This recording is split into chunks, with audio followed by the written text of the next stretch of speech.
ধোনিদের দল কি এবার মেয়েদের ক্রিকেটেও রাজত্ব করতে আসছে?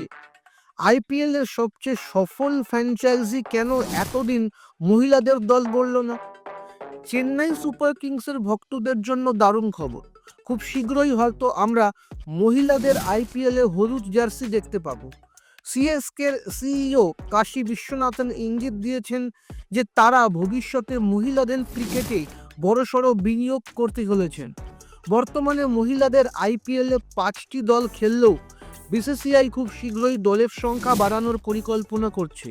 আর সেই সুযোগেই কেকেআর বা রাজস্থান রয়্যালসের আগে চেন্নাই সুপার কিংস তাদের মহিলা দল নামিয়ে দিতে চায়। সিএসকে ম্যানেজমেন্টের লক্ষ্য এখন শুধু ক্রিকেট নয়, অন্যান্য খেলাতেও ফ্র্যাঞ্চাইজিকে ছড়িয়ে দেওয়া।